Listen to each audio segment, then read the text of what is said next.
Jonathan graduated from Putney in 1963, and after stints at Harvard and in the Peace Corps, he has dedicated his life to the field of environmental sustainability. In the 1980s, he served as Vermont's Commissioner of Environmental Conservation and as Secretary of Natural Resources, and he was the director of Vermont Law School's Environmental Law Center. In 1993, he became president of the World Resources Institute and chaired President Clinton's Council on Sustainable Development. Jonathan is also a past parent and past trustee of the Putney School. Please welcome him back.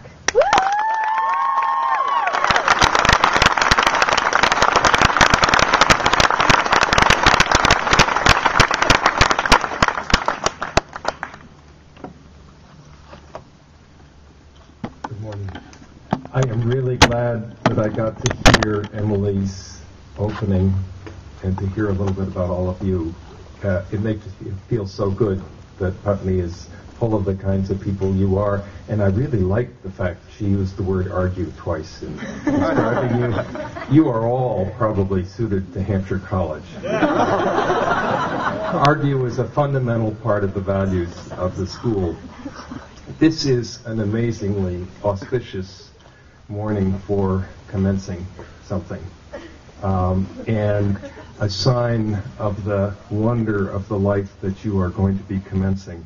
I do want to begin with greetings and congratulations to all who are here, not only to the graduating seniors who have completed the amazing process of a Putney education, and their parents who have loved and supported and believed in them as they did so, but also to the entire Putney community. It's been, I think, 2 decades since I've been here.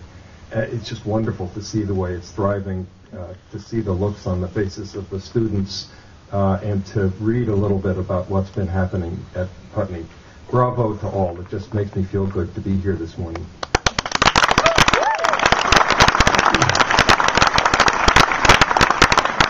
I do feel I need to offer a bit of an explanation, maybe even a small apology here. Who would appear on a Vermont hillside on a beautiful Sunday morning in June looking like a banker?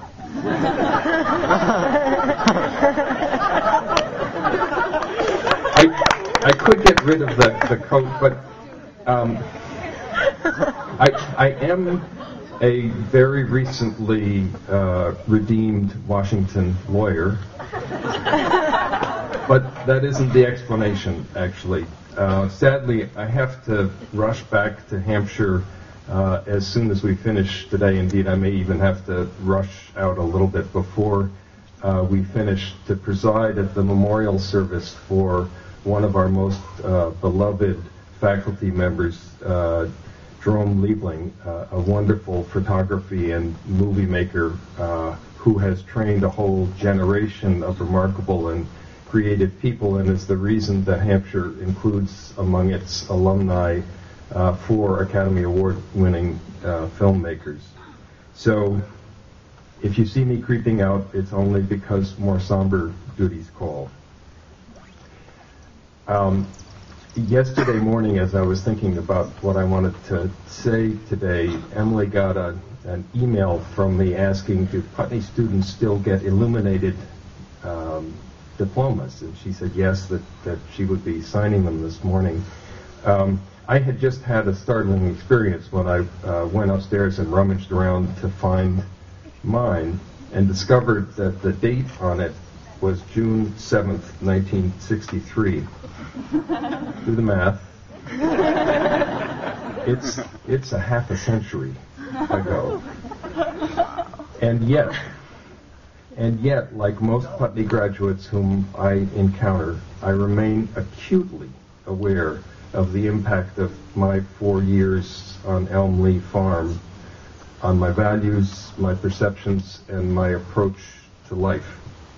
I came here a pudgy, shy, and very serious city kid who'd grown up in Greenwich Village amid the soot and grime of a New York City that still thought pollution was a sign of progress. When I was a kid, a friend and I went to the observation deck on the top of the Empire State Building, and we were ecstatic that through the murk we could see the spire of the Chrysler Building about 10 blocks away. New Jersey, on the other side of the Hudson River, was out of the question. It was invisible. It might have as well have been the coast of Europe, the way it was hidden by the smoky haze. Elmley Farm, for me, was a discovery, a refuge, a constant joy, and something that utterly changed my perceptions of life. I left Putney 4 years later, loving life, awed by the natural world, convinced that energy, ingenuity, and determination, and maybe some chutzpah, could solve any problem, and assuming that the meaning of life was found in making a difference for the better. Unlike Ben Rockwell's signature on my now 49-year-old diploma, that view of life has not faded. The illustration on the diploma showed me gesticulating wildly to some group, trying to convince them of something, who knows what. It was eerily accurate. That's how I've spent my life, trying to convince people and their institutions to respect the earth that sustains us. As Lily mentioned, I've recently been repotted. I left Washington and the World Resources Institute, global politics, and the world of policy to run a wonderful college just 60 miles south of here. Hampshire was created after I left Putney on the premise that if a school could shift the focus from teaching to learning, the results might be extraordinary, and they are. I went to Hampshire because of the students. I really wasn't thinking of leaving my job at the extraordinary global environmental think tank that I ran. A friend of mine had been president of Hampshire years before and worked to recruit me, and I agreed at least to meet with the search committee. And I don't know what the search committee that found you was like, Emily, but the Hampshire search committee was enormous. 25 people, because everybody had to have a voice, right? But 5 of them were students, and the students knocked my socks off. They asked me tough questions. They didn't accept my answers. They argued. There's that word again. And the entire search committee deferred to them.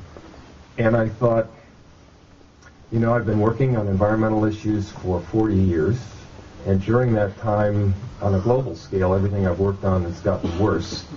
And these may be the kids who are going to change it.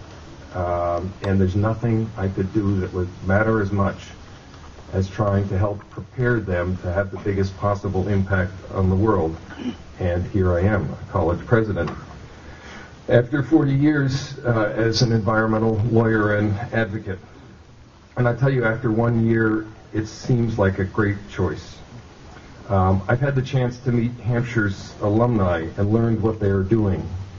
I've seen the results of an education that developed their entrepreneurship, built on their idealism and their curiosity, made them aggressive learners and questioners, and equipped them to overcome any possible obstacle. Stephen McDonald, a Putney parent and Hampshire alum, is here today, standing in the back in the checked shirt. He and his company, Applegate Farms, are changing the way Americans eat, linking profitability, health, and sustainability. It's one of the examples that I love to brag about our alumni. A few weeks ago, after Hampshire's commencement, I listened to a young black man from Queens, one of our James Baldwin scholars, talk about how Hampshire had changed him. He told me that he had dropped out of high school because he didn't see the point. Teachers he had learned were people who told him what he couldn't do and couldn't be. And he was working as a community organizer on environmental justice issues when somebody found him and persuaded him to take a look at the James Baldwin program at Hampshire. He said, I got to Hampshire and I discovered that teachers were people who asked me why I wasn't doing what I could do and when I was going to start.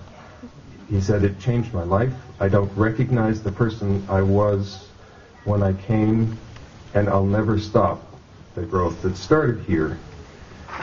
I wonder, you seniors, whether you think back to the first time you drove up the road to the hill, whether you recognize the person you were when you came, how much Putney has changed you, and whether you understand how profoundly that's going to shape what you do over the next 50, 60, 70 years. Do you feel like you've become somebody very, very different? I hope so. Yeah. Change is exciting, right? Change has been a great process. Change is what you can count on going forward. Change is the process of discovery, learning, challenge. Change is a necessity and a moral obligation in a rapidly changing world. You will live in a world and you will work in a world that is turbulent with physical, social, and technological change. It will be a world made smaller by connection, as money, goods, knowledge, ideas, and images flow almost frictionlessly across borders,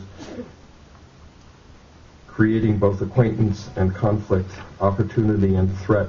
Social media shape cultures, enable revolutions, and undermine privacy. Global power and economic growth are shifting south and east as competition for markets and resources replaces the Cold War and the confrontation between communism and capitalism.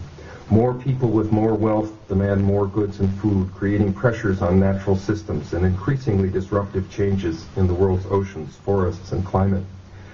The pace of change is accelerating. New technologies affect our lives more and more quickly. It took 46 years from the time that the first power plant was built in the United States for 25% of Americans to get electricity. It took 35 years for 25% of Americans to get a telephone.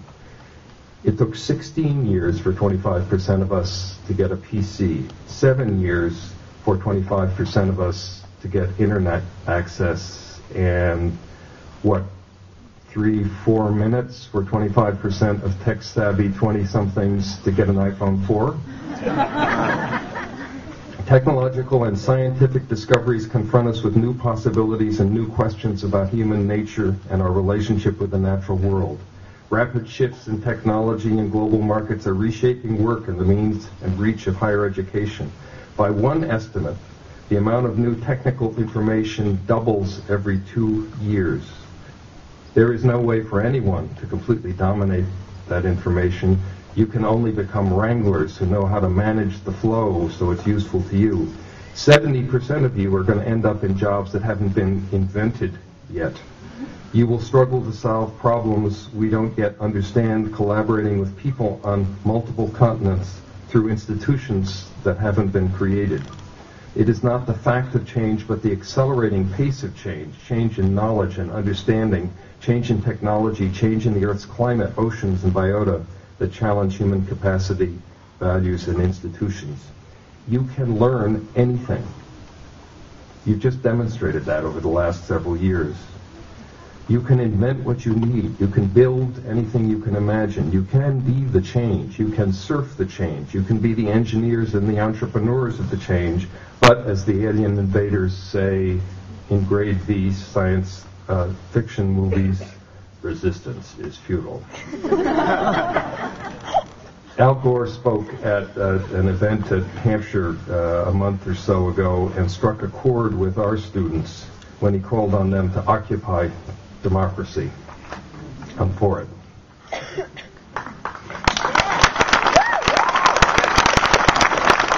So, you're Putney students.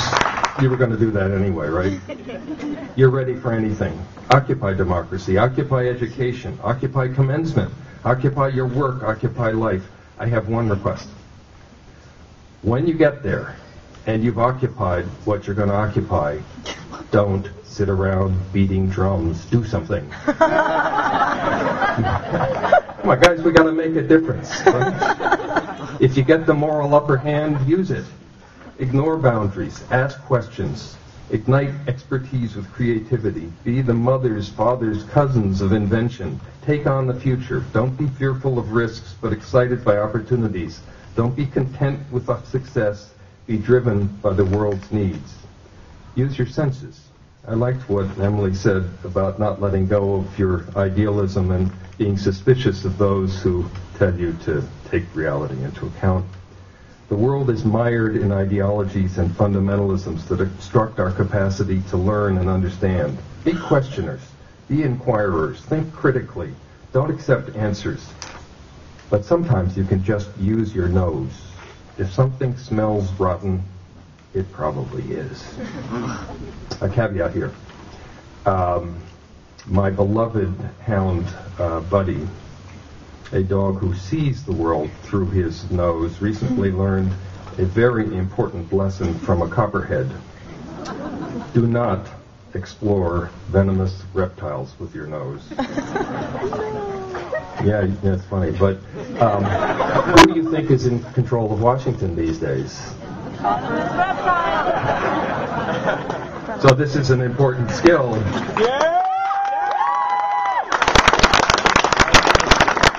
Some other senses are important. Your sense of humor, you're not going to lose that, I can tell. Your sense of the ridiculous.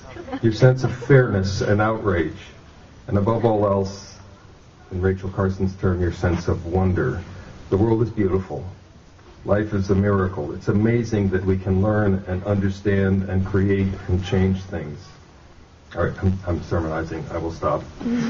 It's just because I have such high hopes for each of you and what you will be. The world needs smart, indefatigable, practical idealists. Humankind's history spans less than 1/100th of 1% of Earth's history. We've been around for 1/100th of 1% of Earth's history, but clever and prolific species that we are, we've become a force of nature. 50,000 dams have altered the flows of almost all of the world's rivers. In a few generations, we've changed the chemistry of the atmosphere, altered the Earth's climate, shifted the flows of the great ocean currents, and, like a new meteor strike, have initiated another great era of extinction among species. Human activities now shift about 10 times as much material on the Earth's land surface as all geologic processes combined. We are a geologic process. About 15 billion tons of sediment flows down all of the Earth's rivers in a year. One human project, the extraction of oil from the Athabascan tar sands, will move 30 billion tons of earth, twice the amount that flows down all the world's rivers in a year. 7 of the world's greatest rivers no longer reach the sea in parts of each year because people consume all of the available water. This is the Anthropocene era. It won't be like the Holocene, the unusually gentle geologic era during which Homo sapiens evolved to dominate. The Anthropocene will be an era of instability that some scientists have begun to call the Great Acceleration. Shouldn't we be relentless and ambitious about what we can do to create the means to thrive in the Anthropocene and enable all human beings to thrive? How do we link science and our understanding of culture and art to create a workable notion of humankind's place on Earth? Actually, from what I've seen and read in the last couple of weeks, Putney seems to have embraced that task. The old buildings, the old drafty buildings and their wheezy oil furnaces are being reborn with energy efficiency retrofits and renewable energy. There's an integrated curriculum rooted in this place and creating understanding of the natural dynamics of the earth, farm to table sustainability. It makes me hopeful just to see it. Thank you for what you're doing, Emily.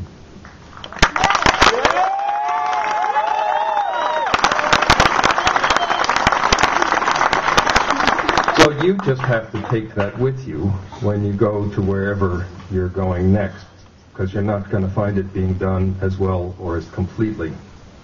The world is not there, and nationally our politics are going the other way. It's hard to watch even from a distance.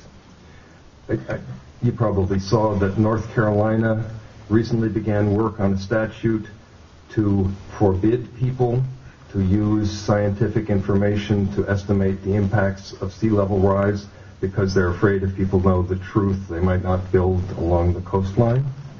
Congress is moving toward eliminating money for research on climate change and collecting data on climate change because if we don't know about it, it will go away.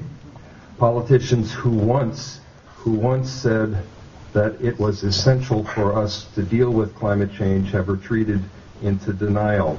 Anger fomented by fear is dominating politics around an issue that will shape your futures.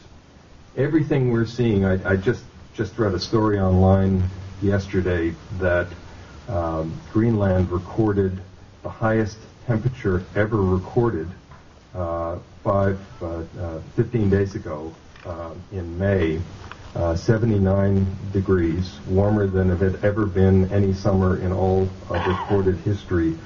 On Greenland, the warming, all the effects that we've seen, all the changes that we've seen, all the increased storms, all the sea level rise, all the changes to migratory patterns, all the extinction of species is the product of about 0.8 degree of warming.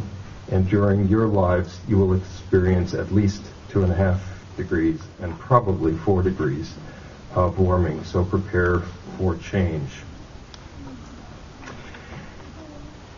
I want to go back to the New York skyline. So I told you the story of looking out from the top of the Empire State Building and barely seeing the Chrysler Building. If you went today, you'd see the shore of New Jersey. The air over New York, unless it's rainy, is clear almost every day. That's the product of one of the great cleanups in all of history.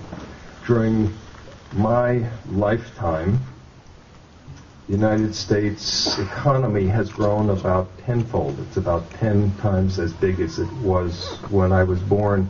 And at the same time, we've reduced the absolute amount of pollutants that we've regulated by 40 to 90%. And the result is stunning.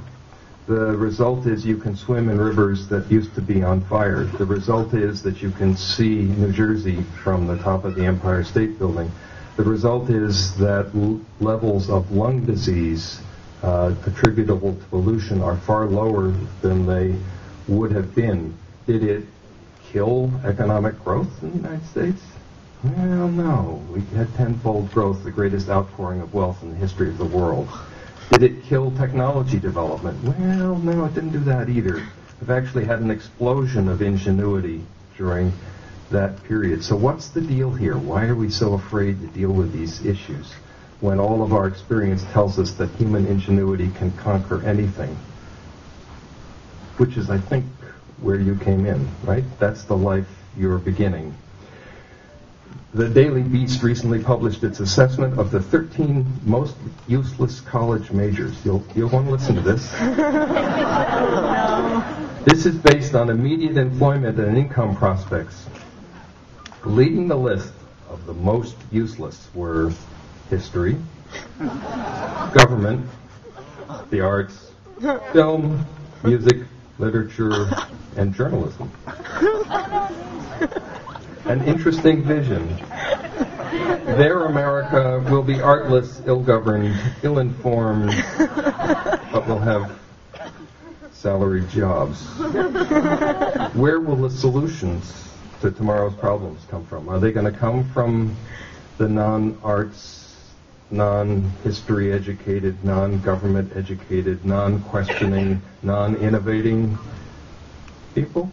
Or are they going to come from the ingenuity and entrepreneurship of those who ignore boundaries, ask questions, and ignite expertise with creativity? You know the answer to that question. The late Steve Jobs told the graduating class, quote, "Your time is limited. Don't waste it living someone else's life. Don't be trapped by dogma, which is living with the results of other people's thinking. Don't let the noise of others' opinions drown out your own inner voice. And most important, have the courage to follow your heart and your intuition." Dear Putney students, I know you will. Thank you.